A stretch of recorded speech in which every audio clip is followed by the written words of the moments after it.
जी नमस्कार। लोकसभा के सातों चरणों का मतदान हो चुका है और जैसा कि मैं अपनी एक कल के कड़ी में मैंने चर्चा किया था कि सत्तारूढ़ दल के को लेकर नकारात्मक बनने का वातावरण बनने का एक बहुत बड़ा कारण, जो आधारभूत कारण है, वो प्रत्याशियों को लेकर लोगों के मन में जो भाव था वह बहुत बड़ा कारण है। और आप ऐसी विचारधारा, ऐसे संगठन, ऐसे नेतृत्व वाले लोग हैं जिनसे ही ये अपेक्षा है कि उनका प्रत्याशी और जनप्रतिनिधि भी हो अच्छा होगा। क्योंकि मतदाता मतदाता से ऊपर कार्यकर्ता, कार्यकर्ता से ऊपर जनप्रतिनिधि या प्रत्याशी, उससे ऊपर प्रदेश का नेतृत्व, उसके पहले ऊपर राष्ट्र का नेतृत्व। ये एक क्रमिक चरण नीचे से ऊपर है और ऊपर से नीचे भी इसी प्रकार का एक चरण आता है। और इसी संगठन और इसी विचारधारा में जो केंद्रीय नेतृत्व है, उससे ऊपर संगठन है, संगठन से ऊपर उसकी विचारधारा है। यही ये अपेक्षा है कांग्रेस, समाजवादी पार्टी, तृणमूल कांग्रेस या अन्य विद्रूपता पहनाने वाले राजनीतिक दलों से लोगों को ये अपेक्षा नहीं है, केवल आपसे अपेक्षा है। और ये अपेक्षा जो है वो संबंध में कुछ बिंदुओं को मैं स्पष्ट करना चाहता हूं। एक, कि सुरखाब के पर लगे व्यक्ति की तलाश की आवश्यकता भी नहीं है। राजनीति में 100% अच्छा व्यक्ति ही हो इसकी भी जरूरत नहीं होती, क्योंकि उसको बहुत सारी दुष्टात्माओं से भी निपटना होता है, बहुत सारे कठोर कदम भी उठाने होते हैं, बहुत सारी विसंगतियों को भी झेलना पड़ता है। इसलिए कुछ एक निश्चित मान मर्यादा से ऊपर उसके व्यवहार की अपेक्षा जरूर की जाती है। और जिस संगठन या विचारधारा की वर्तमान शासन व्यवस्था है, उसमें यह अपेक्षा लोगों की, विशेषकर मतदाताओं की और भी बढ़ जाती है। और इस बढ़ने के विषय में, जैसे आप व्यक्ति को पहचानना एक बड़ा कार्य होता है और व्यक्ति को पहचानने के कुछ सामान्य लक्षण हैं जो विशिष्ट लोग या बड़े लोग तो स्वतः उसके सिद्धहस्त और मर्मज्ञ लोग हैं, उनको पता ही होगा। मैं उसकी चर्चा कितनी कर पाऊंगा मैं नहीं कहता, लेकिन जो विषय है वो विषय यह है कि लक्ष्मी नारायण नेहरू अगर 1827, 28, 29, 30 में अंग्रेज रियासत में क्लर्क थे मामूली, और तब से लेकर वर्तमान जो युवराज हैं, जो टी शर्ट पहन के जाड़े में घूमते हैं, यहाँ तक आज तक इन लोगों ने 1, 2, 3, 4, 5, 6, 7वीं पीढ़ी है, ये सातों पीढ़ी आज तक किसी न कोई धंधा, बिजनेस, व्यापार, रोजगार, उद्योग, धंधा, नौकरी चाकरी कुछ भी नहीं किया। फिर यहाँ ये सवाल खड़ा होता है कि इनके पास हजारों एकड़ जमीन, हजारों करोड़ की संपत्ति देश और दुनिया में कहां से आई। अब यह जब प्रश्न आप करेंगे तो आपको पता चलेगा कि इन्होंने भ्रष्टाचार किया होगा, इसके अलावा और कोई तो रास्ता है नहीं। ऐसे ही जब आप मूल्यांकन अपने प्रत्याशी का करें, तो आप अगर साल, 2 साल, 3 साल में उनके पास इस तरह की कोई चीज बढ़ घट जा रही है, तो इसका मतलब है कि वो क्या है, आप मूल्यांकन कर पाएंगे, कर सकते हैं आसानी से। सामान्य गलतियां कुछ होती हैं, बात अलग है, लेकिन एक दूसरा विषय है। कहा जाता है कि मस्तिष्क का स्वास्थ्य शरीर के स्वास्थ्य से अच्छा होना ज्यादा जरूरी है। यानी शरीर का स्वास्थ्य अच्छा हो या ना हो, लेकिन मस्तिष्क का स्वास्थ्य अच्छा होना ही चाहिए। लेकिन जो चरस, अफीम, गांजा, तंबाकू, शराब आदि का सेवन करके मस्तिष्क का जो स्तर है, उस स्तर को और कुंद और खराब कर लेता है उसके स्वास्थ्य को, उससे आप अच्छे की उम्मीद कैसे कर सकते हैं। और वह भी मस्तिष्क का स्वास्थ्य अपना सार्वजनिक रूप से खराब कर लेता है, यह जग जाहिर है। तो फिर आप उससे अच्छे की उम्मीद कैसे कर सकते हैं? जनता या मतदाता या आपका कार्यकर्ता उस पर कैसे और कितना भरोसा करेगा? उसको अवसर मिलेगा तो क्या वो दूसरी दिशा में जाने की नहीं सोचेगा? वातावरण खराब होने का यह दूसरा बड़ा कारण था। एक तीसरा बड़ा कारण है, और वह कारण यह है कि जब सहज और सामान्य रूप से कोई भी व्यक्ति यदि हमेशा नकारात्मक बात करता है, हमेशा लोगों से मिलने जुलने से कतराता है या भागता है, परिस्थितियों को फेस करने से भागता है, लोगों को फेस करने से भागता है, लोगों में रहना नहीं चाहता है, गलत हथकंडे हमेशा अपनाते रहना चाहता है, ऐसी स्थिति में उसको अच्छा मानकर उसको आगे कैसे बढ़ाया जा सकता है? विचार यह भी करना होगा कि पीछे का उसका ट्रैक रिकॉर्ड क्या है, पीछे उसने अब तक क्या किया है। कहते हैं कि अगर आज बहुत अच्छे व्यक्ति जिसको मानकर हमने उसको अवसर दिया, कल को वही हो जाता है। जिसके नाते नकारात्मक वातावरण बना वह भी तो वही हो जाता है। ऐसा नहीं होता। ऐसा यदि होता है तो इसका मतलब है कि हमने परखने में कहीं कहीं चूक कर दिया, कहीं ना कहीं हमसे चूक हुई है व्यक्ति को परखने में, और कहीं ना कहीं हम किसी दूसरे कारण से भी वह चूक होने दिया, और वह चूक ही वह परिस्थिति उत्पन्न करती है।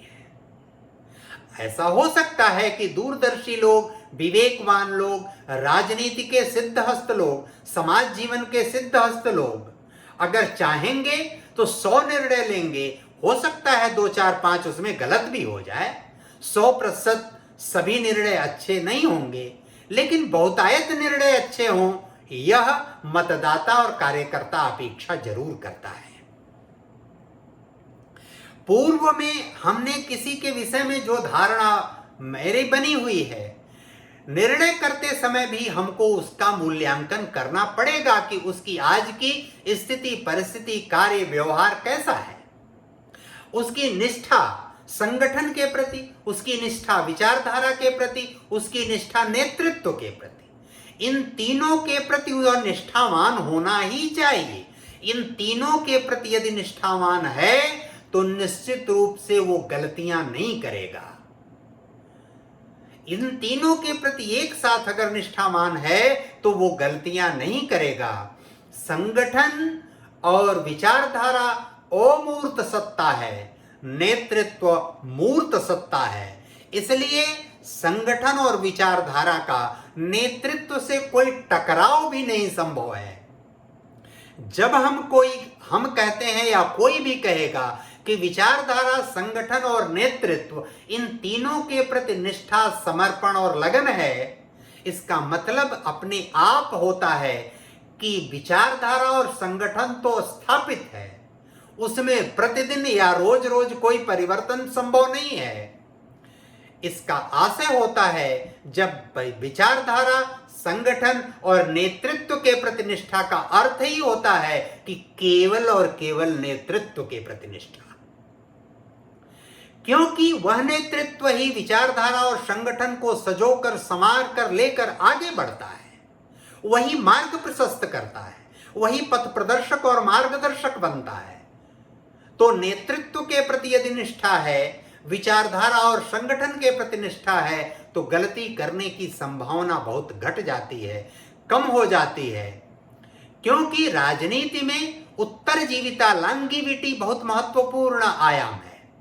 तत्काल का सोचना और दूर का सोचना, इन दोनों में बड़ा फर्क होता है। तो व्यक्ति का परीक्षण करना, उसके बहुत सारे आसान से तरीके भी हैं, बहुत सारे दुष्कर तरीके भी हैं। सिद्ध और दूरदर्शी लोग, ऐसा नेतृत्व है, संगठन का ऐसा तंत्र है कि यह शॉर्ट लिस्टिंग, यह फिल्टरिंग, यह छानना, यह पारदर्शी तरीके से मूल्यांकन करना और देखना बहुत कठिन नहीं है। हाँ, निर्णय करते समय हमने 100 निर्णय किया, 200 किया, 400 किया, 553 किया, 543 किया, 543 निर्णय हमने किए। हमारे निर्णय 10, 20, 25 हो सकते हैं गलत हो जाए, ठीक ना हो। यह भी हो सकता है कि 10, 20 किसी परिस्थिति के कारण, किसी समीकरण के कारण, किसी जरूरत के कारण, किसी तात्कालिक राजनीतिक आवश्यकता के कारण 10-20 समझौते और भी हमको करने पड़े। ये हो सकता है कि हमको 40-50 निर्णय करने, लेकिन 543 में हमारे 100 निर्णय दाएं बाएं, उल्टे सीधे, नीचे ऊपर, आड़े तिरछे हो सकते हैं, लेकिन हमसे यह भरोसा जनता का, मतदाता का, कार्यकर्ता का जरूर है कि 450, 450 निर्णय तो निश्चित रूप से सुसंगत निर्णय ही होंगे, क्योंकि वह सुसंगत निर्णय नेतृत्व की मर्यादा के लिए, वह सुसंगत निर्णय संगठन की मर्यादा के लिए, वह सुसंगत निर्णय विचारधारा की मर्यादा के लिए, वह सुसंगत निर्णय नेतृत्व की उत्तरजीविता के लिए, लॉन्गेविटी के लिए, लंबे समय तक कार्य करते रहने के लिए बहुत जरूरी है। वह सुसंगत निर्णय व्यक्ति के लिए, समाज के लिए, देश के लिए, राष्ट्र के लिए, राष्ट्रवाद के लिए, भारतीय सभ्यता संस्कृति के लिए, सबके लिए जरूरी है। अनेक बार यह पता चलता है कि अमुक व्यक्ति अमुक कार्य में लिप्त है और सार्वजनिक रूप से लिप्त है, सभी जानते हैं, फिर भी जब उसको अवसर मिलता है तो समस्या, प्रश्न स्वाभाविक रूप से खड़े होते हैं, और वे जब खड़े होते हैं तो खड़ा होना इस तरह का संशय पैदा करता है कि व्यक्ति, मतदाता, कार्यकर्ता दूसरी दिशा में देखने के लिए विवश होता है, और दूसरी दिशा में जब देखने के लिए विवश होता है, जब देखेगा तो हो सकता है उधर कुछ दूसरी आकर्षक चीजें उसको दिख जाए, क्योंकि वो नेतृत्व जैसा परिपक्व, परिमार्जित, सुस्पष्ट और दूरदर्शी नहीं है। थोड़ी सी भी डेविएशन और दिग्भ्रमित करने वाली बात उसको डेविएट आसानी से कर देती है। इसलिए व्यक्ति की पहचान राजनीतिक काजल की कोठरी में कैसे हो सयान हो जाए, एक लीक काजल की लागिए पर लागी है। एक लीक लग सकती है, लेकिन पूरी शरीर कालिक से पुत जाए, ऐसा होगा तो संकट खड़ा होता है। एक लीक, 1, 2, 4 दाग कहीं लग जाए तो संकट खड़ा नहीं होगा। छोटे मोटे दाग धब्बे राजनीति में, समाज जीवन में, कलयुग में, 21वीं सदी में सहज और स्वाभाविक हैं, क्योंकि आपका प्रतिपक्षी तो समूचा कालिक से पुता हुआ है। इसलिए उसके सामने अब 50, 60, 70% भी आप उजले हैं तो आप उजले दिखाई पड़ेंगे। इसलिए नेतृत्व से और नेतृत्व की जो अमूर्त व्यवस्था है, अमूर्त सत्ता है, संगठन और विचारधारा, उनसे प्रत्येक कार्यकर्ता और प्रत्येक आपका शुभचिंतक मतदाता जो आपके प्रति आस्था, विश्वास और श्रद्धा रखता है, वह यह भरोसा उसके अंदर है कि आप सुसंगत निर्णय करेंगे। इस बार परिणाम पर कोई असर नहीं पड़ेगा, लेकिन आने वाले समय पर यदि यही परिस्थिति रहेगी तो असर पड़ेगा ही। इसलिए व्यक्ति की पहचान करना, व्यक्ति के पहचान के जो मानदंड हैं वो सार्वभौमिक, सार्वकालिक और भारत में तो सुस्पष्ट है, जिसकी जानकारी नेतृत्व को और नेतृत्व के समानांतर विशिष्ट लोगों को शायद बहुत ठीक से पता है। इसलिए जो वातावरण बना है, वह वातावरण यदि सुसंगत निर्णय होता तो उस सुसंगत निर्णय के आलोक में स्थानीय व्यक्ति को, जनप्रतिनिधि या प्रत्याशी के पास इतनी क्षमता होती कि कोई भी दुष्प्रचार, बवंडर, षड्यंत्र या झूठा प्रचार, नकारात्मक प्रचार कर रहा होता तो उसको वो स्वयं से एड्रेस कर सकता है, उस एड्रेस करके उसकी प्लानिंग कर सकता है, उसके सामने दीवार खड़ी कर सकता है।